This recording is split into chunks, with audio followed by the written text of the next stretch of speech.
Hello guys. आज हम discuss करते हैं गोज लॉ का सेकंड एप्लीकेशन। लास्ट लेक्चर के अंदर हमने गोज लॉ का फर्स्ट एप्लीकेशन डिस्कस किया था। उसमें हमने जो यूनिफॉर्मली चार्ज्ड वायर थी, वायर के किसी एक पॉइंट के ऊपर जो आर डिस्टेंस पर है उसके ऊपर हमने इलेक्ट्रिक फील्ड फाइंड आउट किया था। तो सेकंड एप्लीकेशन है स्फेरिकल सेल का। कोई स्फेरिकल सेल है, स्फेरिकल सेल जैसे हम समझ सकते हैं कि जैसे बॉल है, बॉल अंदर से क्या होती है, एक प्रकार से अंदर से खाली होती है, या हम बोल सकते हैं कि होलोस्फीयर। होलोस्फीयर जो अंदर से खाली जो स्फीयर है वो क्या होता है, एक प्रकार से एक सेल होता है, उसको हम सेल बोल सकते हैं। तो electric field at a point due to uniformly charged spherical shell, ये जो स्फेरिकल सेल है ये यूनिफॉर्मली चार्ज है, इसके चारों तरफ चार्ज कैसा है, यूनिफॉर्मली डिस्ट्रीब्यूटेड है। तो इससे किसी पॉइंट के ऊपर हमें, जैसे कोई पॉइंट हम ले लिया, पी पॉइंट ले लिया, यहाँ पर हमें क्या फाइंड आउट करना है, इलेक्ट्रिक फील्ड इंटेंसिटी हमें फाइंड आउट करनी है। तो हम किसकी हेल्प से करेंगे, गोज लॉ की हेल्प से। गोज लॉ क्या कहता है, जिस पॉइंट पर हमें इलेक्ट्रिक फील्ड फाइंड आउट करना है उस पॉइंट से क्लोज सरफेस बनाओ सबसे पहले, ठीक है ना। उस क्लोज सरफेस को क्या नाम दे देंगे हम, गोजियन सरफेस भी हम बोल सकते हैं, ठीक है। तो चलिए डिस्कस करते हैं।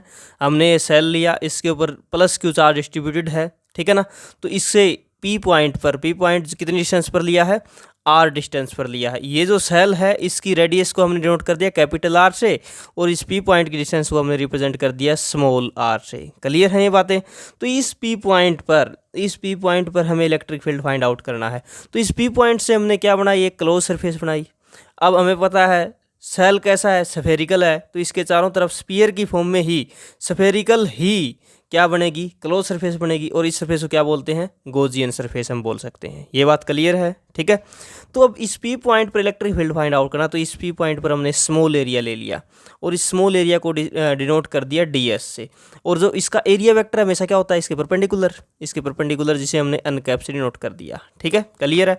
अब electric field plus Q charge की वजह से तो आउटवर्ड होगी, ठीक है ना, और हमने इसको इलेक्ट्रिक फील्ड की डायरेक्शन को भी डिनोट कर दिया। तो यहाँ पर हम क्या देख रहे हैं, जो ई और जो अन है, इलेक्ट्रिक फील्ड और जो एरिया वेक्टर है, इन दोनों की डायरेक्शन सेम है, दोनों एक दूसरे के पैरेलल हैं, इन दोनों के बीच में एंगल क्या होगा, 0 होगा। तो चलिए अब गोज लॉ से हम इसमें कितने केस हो सकते हैं, पहले तो ये देखिए। हम सबसे पहले इस सेल के आउट में, मतलब किसी आउटसाइड में कोई पॉइंट लिया ना, पी पॉइंट, इसके ऊपर इलेक्ट्रिक फील्ड फाइंड आउट करना है, फिर इसकी सरफेस के ऊपर फाइंड आउट करेंगे, फिर इस सेल के अंदर। ये 3 केस इसके अंदर हो सकते हैं कि सेल से बाहर, सेल की सरफेस पर और सेल के अंदर हमें इलेक्ट्रिक फील्ड फाइंड आउट करना। तो सबसे पहला केस क्या, कहाँ लिया है पॉइंट, हमने P point outside the shell लिया है। तो ये P point P is outside the shell, कहाँ लाई कर रहा है, आउटसाइड द सेल। इसका मतलब ये हुआ कि जो आर डिस्टेंस है, पॉइंट की डिस्टेंस है स्मॉल आर, वो इसकी रेडियस से क्या है, ज़्यादा है, small R greater than capital R. ये बात समझ में आई। तो ये फर्स्ट केस हम डिस्कस करते हैं। गोज लॉ अप्लाई कीजिए। गोज लॉ क्या कहता है, surface integral for a close surface of E is equal to Q upon में एप्सिलॉन नॉट, यही कहता है ना, ठीक है। तो अब इसको एक्सपेंडेड फॉर्म में ऐसे लिख सकते हैं, E D S cos theta, scalar product है, इसको ओपन किया ना, डॉट प्रोडक्ट को, E D S cos theta. ये जो थीटा है किस किस के बीच में है, ई और एन के बीच में है, और थीटा ई और एन के बीच में कितना होगा, 0, क्योंकि दोनों की डायरेक्शन क्या है, सेम है। तो कोस 0 की वैल्यू क्या होती है, कोस 0 में पता है 1 होता है, ठीक है ना। तो ये क्या हो जाएगा, सरफेस इंटीग्रल ऑफ ई, ठीक है ना, कोस थीटा को हम 1 पुट कर सकते हैं, तो इसके बराबर आ जाएगा ना। तो ये जो टर्म हम इसके बराबर हम इसको पुट कर सकते हैं, इसके बराबर लिख दिया हमने, is equal to Q upon में एप्सिलॉन नॉट। अब ये इंटीग्रेशन है क्लोज सरफेस के लिए, इसको हमने अंदर ले लिया, क्योंकि हमने इसके किसका इंटीग्रेशन करेंगे, ये स्मॉल माना है ना सरफेस, तो कंप्लीट का निकालने के लिए क्या कर देंगे, इसका कंप्लीट का जो एरिया निकालने के लिए क्या कर देंगे, इसका इंटीग्रेशन कर देंगे। ds क्या लिया है, स्मॉल एरिया लिया है, और कंप्लीट एरिया निकालने के लिए इसका क्लोज सरफेस का है, क्लोज सरफेस है ना, इसका इंटीग्रेशन कर देंगे। तो हम e इंटू में integration of close surface of ds is equal to Q upon में एप्सिलॉन नॉट, इस प्रकार हम लिख सकते हैं, ठीक है, क्लियर है। अब जो ये ds है, ये स्मॉल एरिया है, और कंप्लीट का एरिया, स्फीयर का एरिया क्या होता है, 4πr²। ये आपको पता है कि कोई भी स्फीयर है उसका जो आउटर जो सरफेस का जो कवर्ड सरफेस का जो एरिया होगा वो 4πr² होता है। तो हम इसकी जगह इंटीग्रेशन ऑफ ds की जगह क्या पुट कर सकते हैं, 4πr² पुट कर सकते हैं। तो ई इंटू में 4πr² is equal to Q upon में एप्सिलॉन नॉट, 4πr² को आप इधर भेज देंगे, ई किसके बराबर आ जाएगा, 1 अपॉन में 4π एप्सिलॉन नॉट इंटू में क्यू अपॉन में r²। तो ये आ गया आपके पास इलेक्ट्रिक फील्ड इंटेंसिटी, कहाँ पर आई है, किसी r डिस्टेंस पर आउटसाइड द सेल, कि सेल से आउटसाइड पर आर डिस्टेंस पर किसी पॉइंट के ऊपर इलेक्ट्रिक फील्ड फाइंड आउट की, वो आपके पास ही आ चुकी है। तो ये बात आपके पास क्लियर है, ठीक है। अब जो यहाँ पर आप देख रहे हैं ये जो क्यू है ये क्यू कहाँ का क्यू क्यू कौन सा है, जो इसकी सरफेस के ऊपर है, सेल की सरफेस के ऊपर है। तो सेल की सरफेस के ऊपर हमने जो क्यू की जो डेंसिटी है उसे क्या बोलेंगे, सरफेस चार्ज डेंसिटी, और इसको किससे लिखते हैं, सिग्मा से, ठीक है। फर्स्ट यूनिट में हमने फर्स्ट पार्ट में पढ़ा था ना हमने, सरफेस चार्ज डेंसिटी क्या होती है, charge per unit area, sigma is equal to Q upon में ए। और यहाँ पर एरिया क्या होगा इस सेल का, इस सेल का क्या हो जाएगा, क्यू अपॉन में 4 पाई आर स्क्वायर। कौन सा आर लेंगे हम, ध्यान रहे यहाँ पर ये सेल वाला आर लेना है जो इसकी रेडियस वाला है, 4 pi R square, capital R ले लेंगे, ठीक है। तो ये बात क्लियर है।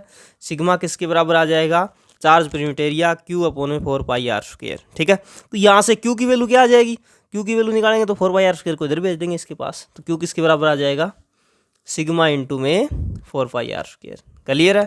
ये जो हमने इक्वेशन को इससे इक्वेशन 1 से डिनोट किया था ना, इसके अंदर यहाँ पर क्यू की वैल्यू रख दो, यहाँ पर ये क्यू की वैल्यू पुट कर देंगे, sigma into 4 pi R square. तो हम देख रहे हैं यहाँ पर जैसे ही हमने पुट की E is equal to 1 upon 4 pi epsilon naught, Q की जगह हमने पुट कर दिया sigma into 4 pi R square upon में स्मॉल आर स्क्वायर। तो आप देख रहे हैं 4 पाई से 4 पाई कैंसिल हो जाएगा, क्या बच गया आपके पास, sigma capital R square upon में epsilon naught small R square. ये बात क्लियर है। तो ये क्या आ गई, इलेक्ट्रिक फील्ड इंटेंसिटी आ गई, ठीक है ना। दूसरा जो डेरिवेशन हमने अभी किया, और इसको हमने इक्वेशन किससे लिख दिया, 3 से, इसको 2 से, इससे 3 इक्वेशन से डिनोट कर दिया, sigma upon R square upon में epsilon naught small R square. Clear है।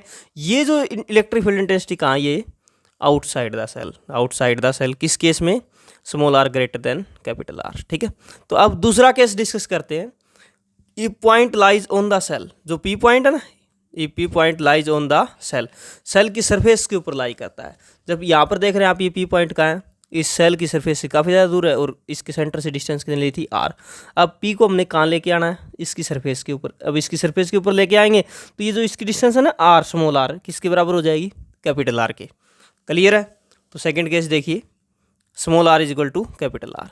ये जो फर्स्ट इक्वेशन थी ना, यहाँ पर आपको क्या कर देना है, स्मॉल आर की जगह कैपिटल आर कर देना, दोनों बराबर है ना। तो इलेक्ट्रिक फील्ड इंटेंसिटी क्या बन जाएगी, 1 upon 4 pi epsilon naught Q upon में आर स्क्वायर। कौन सा आर आ जाएगा, अब कैपिटल आर आ जाएगा, ठीक है।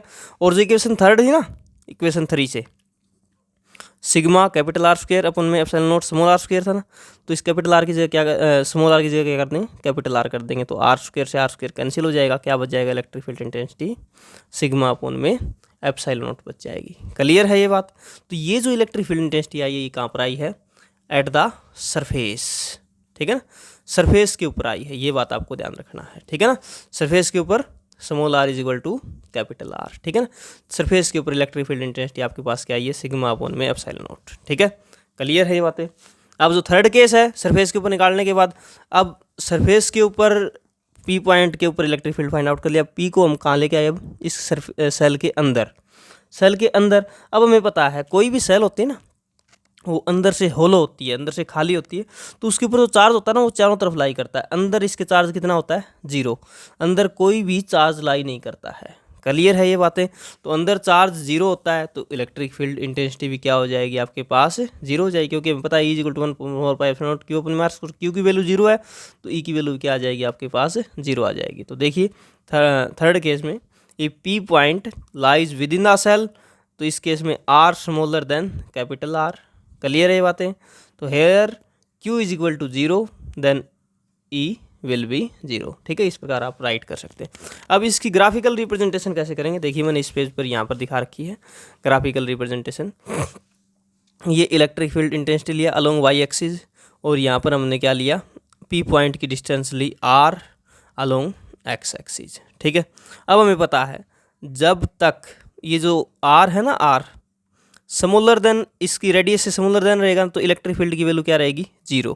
तो यहाँ तक, मतलब यहाँ तक, इस पॉइंट तक ई की वैल्यू क्या रहनी है, ई की वैल्यू यहाँ पर तो 0 है ना, इस पॉइंट के ऊपर तो यहाँ तक ई की वैल्यू 0 रहती है। देखो डिस्टेंस बढ़ रही है ना, पी पॉइंट को दूर ले जा रहे हैं, लेकिन जैसे ही पी पॉइंट किसके ऊपर पहुँचा, सरफेस के ऊपर पहुँचा, यहाँ पर क्या हुआ, smaller R is equal to capital R. तो इलेक्ट्रिक फील्ड इंटेंसिटी यहाँ पर क्या थी, मैक्सिमम थी ना, और कितनी थी, सिग्मा अपॉन में एप्सिलॉन नॉट थी, ठीक है, सिग्मा अपॉन में एप्सिलॉन नॉट थी। ये बातें क्लियर है, ठीक है।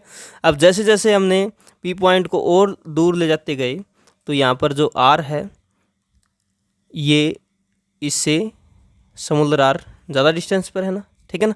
जैसे जैसे डिस्टेंस बढ़ाते गए तो वैसे वैसे इलेक्ट्रिक फील्ड इंटेंसिटी क्या होती गई, डिक्रीज होती जा रही है, ठीक है ना। तो ये ग्राफिकल रिप्रेजेंटेशन है, इसमें तीनों केस आ जाएंगे कि यहाँ से यहाँ तक आर जो है ये विद इन द लाई करता है, पॉइंट सेल के अंदर लाई करता है, और यहाँ पर पॉइंट सरफेस के ऊपर लाई करता है, तो सरफेस के ऊपर इलेक्ट्रिक फील्ड इंटेंसिटी मैक्सिमम होगी। और ये सेल से आउटसाइड में लाई करता है तो उसकी इलेक्ट्रिक फील्ड इंटेंसिटी जितना दूर लेके जाएंगे ना आउटसाइड में सेल से, तो पॉइंट को जितना दूर लेके जाएंगे उतनी ही इलेक्ट्रिक फील्ड इंटेंसिटी डिक्रीज होती जाएगी। क्लियर है। तो ये ग्राफिकल रिप्रेजेंटेशन, इसमें तीनों केस आ जाते हैं, ठीक है ना। तो ये था सेकंड एप्लीकेशन गोज लॉ का, इसको अच्छे प्रकार से समझ कर और कॉपी के अंदर नोट कर लेना है। Thank you.